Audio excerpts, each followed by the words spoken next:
Hare Krishna. After having a dream run, Praggnanandhaa finally met his match in Magnus Carlsen and lost to him in the final, dashing the hopes of a billion Indians. But we can rest assured that many more opportunities will come knocking at his door. He is hardly 18 years and one day he may be able to make it count. Now, many such competitive sports go on around the world. And somebody has to become successful, somebody has to fail. Now, if we ask whoever came out successful, how did they manage to succeed? Generally, the response we get is, my hard work, my talent, I had confidence in my ability. These are the normal responses that we get.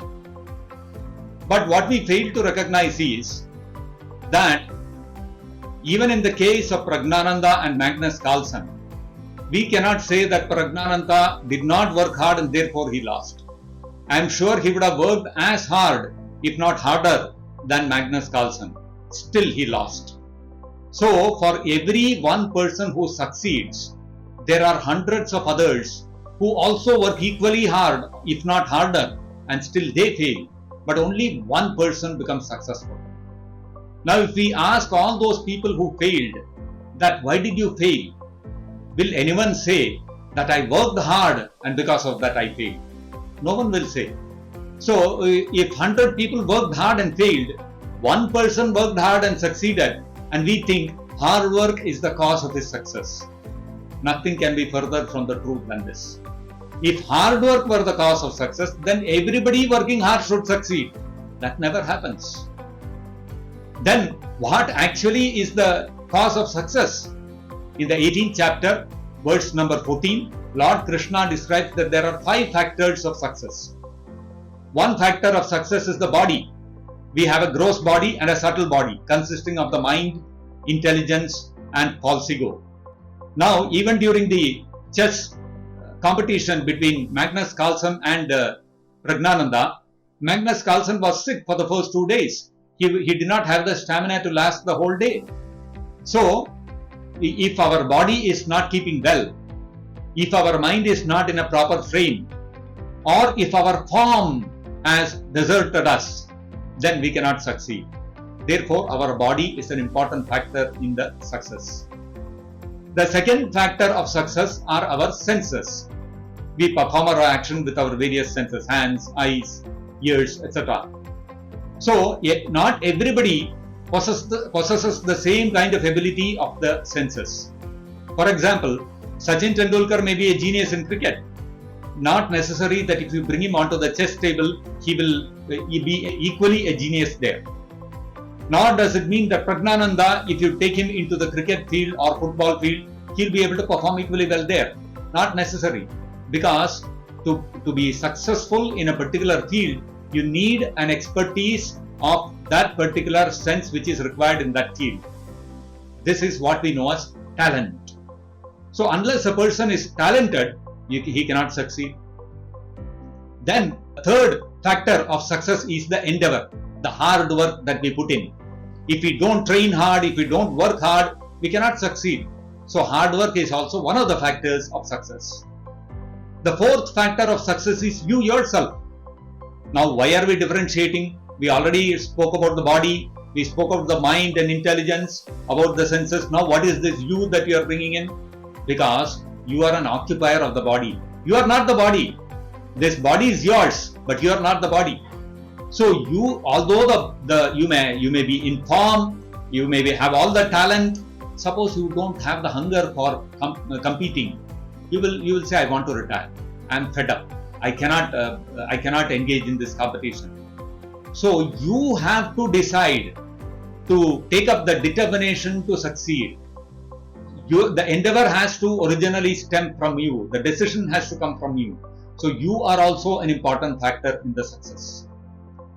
Now, you may have the hunger for success. You may be very talented. You may put in a lot of hard work. All these things you may do. And you may have the form and the required health and youth and all these things may be on your side. Still, what happens? Somebody who is less worthy, less qualified, he will pick you to the post. So then what do we say? In sports we say, the underdog won the match. What is this underdog winning the match? That means the person was not worthy of winning. He was not qualified, but he managed to win despite that. He did not have the talent, or he did not put in enough hard work, or he did not have that hunger for success, or he did not have the thorn and the talent. Something was missing in him, but still he managed to win. How? Why? Because there is an unseen fifth factor in action. What is that unseen fifth factor? That is the hand of God. So, what happens is, we have a law of karma which is running in this world, which says that according to the past actions, the results of my current activities are determined. I have piled up a lot of punya karma, pious activities, and a lot of papa karma, sinful activities. So if my pious activities are going to fructify, then I will win in my endeavor, I will succeed. But if some sinful activity is fructifying, despite all my talent and hard work and form and all these things, I will still lose to an underdog. So the law of karma is working very strongly, but because we don't know which karma is acting from which lifetime, which fruit of my activity is fructifying, we cannot see, we cannot correlate, we cannot connect.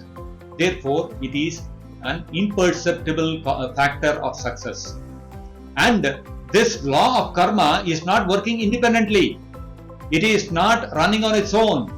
It is supervised by Krishna, as Krishna says in the Bhagavad Gita, Maya Dhikshena Prakritihi Suyate Sacharacharam. So one step away from us is the law of karma, which we cannot see how it is acting. And further behind that is Krishna, the Supreme Personality of Godhead. So God is so far away removed, but His hand is there in all our successes and failures. But we cannot see Him. Therefore, He becomes the remote cause or the unseen cause. And these five factors have to come together.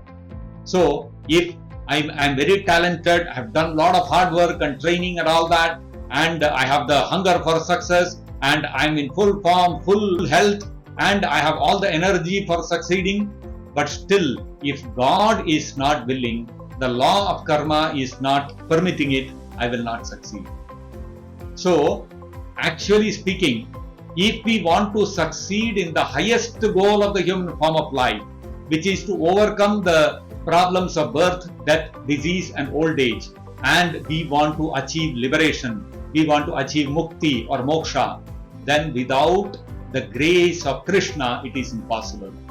So, achieve the grace of Krishna by the simple process of chanting Hare Krishna and become a devotee of Krishna and become eligible to receive the grace of Krishna and to have the hand of God in your life and achieve the ultimate success of the human form of life, which is to go back to Godhead and liberate yourself from the cycle of birth and death in this world. Thank you. Hare Krishna.